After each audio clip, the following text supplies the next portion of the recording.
तो अभी हम देखने वाले हैं एक जो थियरम है उसको समझ लेते हैं और दूसरा है आपके पास एक एग्जाम्पल, उसे समझ लेते हैं। थियरम मतलब एक तो आपने पहले वाला जो देखा था वो एक्सियम था, थियरम नहीं था। और ये है थियरम। थियरम में क्या बोल रहा है? A S A congruence rule. A S A का मतलब दो एंगल है और एक साइड है। दो एंगल और एक साइड अगर दो ट्राइंगल के बीच में इक्वल मिलते हैं तो वो दोनों ट्राइंगल आपस में क्या होगा? इक्वल होगा। वही पार्ट लिखा है, two triangle are congruent if two angles and the included side of one triangle are equal to two angles and the included side of the other triangles। यही सेंटेंस में यही बोला है कि एक ट्राइंगल का दो एंगल और एक साइड इक्वल होगा दूसरे ट्राइंगल का दो एंगल एक साइड के।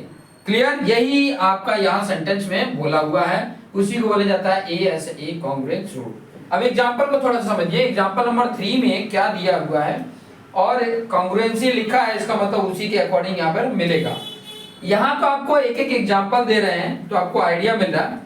जब आपके पास ऐसे पूरे चैप्टर कंप्लीट हो जाएंगे तब आपको ये नहीं पता होगा कि कौन सा क्राइटेरिया फिट होगा। तब तो आपके पास 5 हैं, पांचों में से देखना पड़ेगा कि कौन सा फिट हो रहा है। क्लियर? तो आ जाते हैं यहाँ पर। क्या बोला है? Line segment A B is a parallel to another line segment C D. ये ए बी है और ये सी डी है। बोल दिया है कि ये पैरेलल हैं। इसके पहले एग्जांपल नंबर 1 हम कर रहे थे तो वहां पे पैरेलल प्रूफ करना था। आगे क्या बोला है? O is the mid point of AD.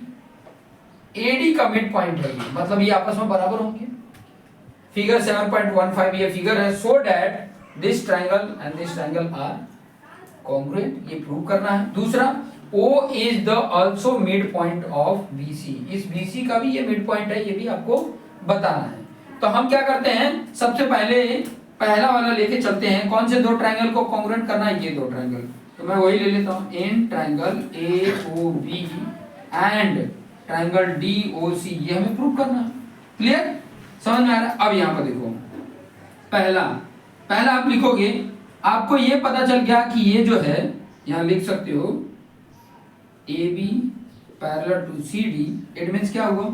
ये एंगल इस एंगल के इक्वल होगा। क्यों होगा? पहले लिख देता हूं फिर पूछता हूं आपसे। ODC पहले कौन सा लिए हैं? AOB ना, तो इसका एंगल लिखेंगे OAB। Angle OAB equal to angle ODC। ODC क्यों इक्वल है? अल्टरनेट एंगल, पता है ना? अगर पैरेलल लाइन है, अल्टरनेट एंगल है। दो ट्राइंगल के अल्टरनेट एंगल है। अभी फिलहाल के लिए ट्राइंगल मत देखो। अगर ये और ये है, ये ट्रांसवर्सल लाइन है, तो this angle equal to this angle, alternate angle, chapter number 6 में पढ़ चुके हो।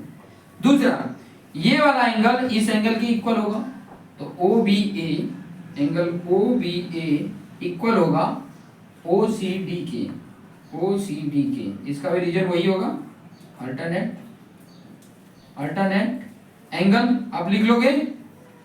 चलो कोई नहीं, आप अच्छे से लिख लेना क्योंकि यहाँ पे जगह कम है, तो यहाँ पे लिख देता हूँ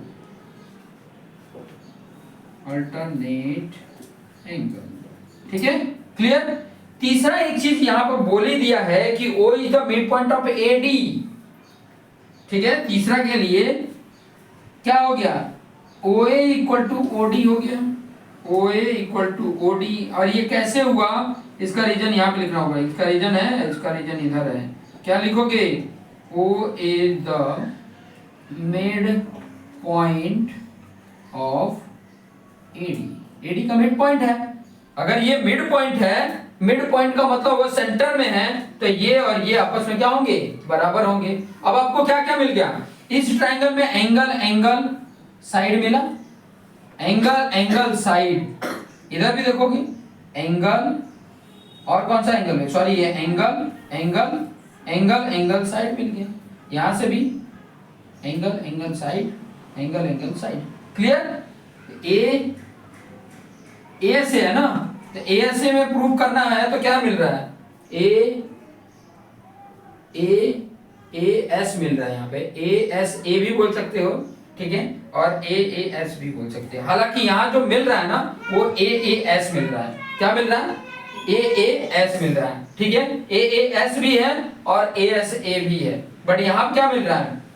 ए ए एस मिल रहा है। तो यहाँ पर आप वही लिखोगे, ट्राइंगल एक पहले लिख लो, ए ओ बी कॉन्ग्रुएंट है ट्राइंगल डॉट डॉट डॉट, और लिख दोगे बाई ए ए एस।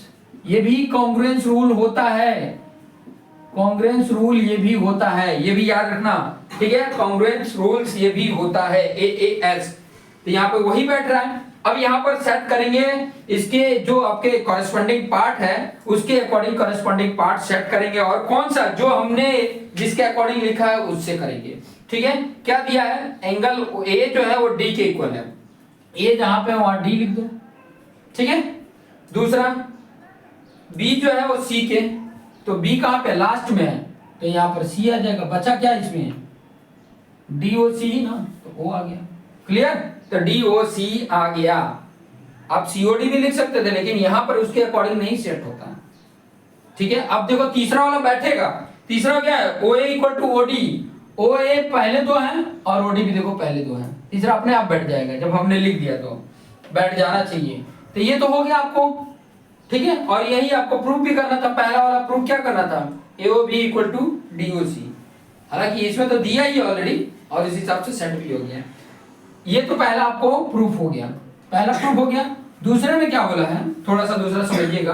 दूसरे में क्या दिया होगा कि O is the also mid point of PC। अब यहां पर मैं क्या लिख सकता हूं दूसरे के लिए? पहले तो यहां पर क्या लिख सकता हूं?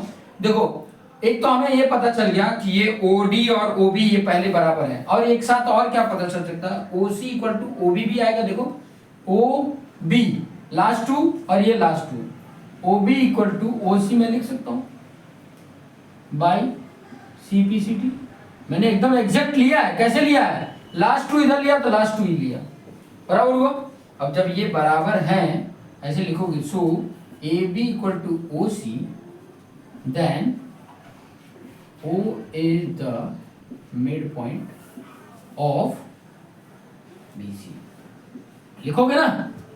अरे ये दोनों बराबर हैं, इसका मतलब O BC का भी मिड पॉइंट है, तो मिल गया, मिल गया ना। यहाँ पे लिख दोगे हेंस प्रूव्ड। क्लियर? यहाँ पर हमारा प्रूफ हो जाता है। क्लियर हो गया? समझ में आ गया? हमको जो पूछा हो ना वही दो ट्रायंगल लेके चलो, क्या क्या मिल रहा है वो लिख लो, फिर देखो कौन सी क्राइटेरिया फिट हो रही है, वो हो गया। बाय CPCT से सब चीजें ले सकते हो, ये इसके बराबर, ये इसके बराबर, ये इसके बराबर, ये भी मिलेगा। और उसके कॉरेस्पॉन्डिंग एंगल भी आपस में बराबर होंगे, क्योंकि कल मैंने आपको समझाया था कि 3 एंगल है तो तीनों एंगल भी बराबर होंगे, 3 साइड है और 3 साइड भी बराबर होंगे बाय CPCT, जब अगर ये दो ट्रायंगल आपस में कॉन्ग्रुएंट हो गए तो।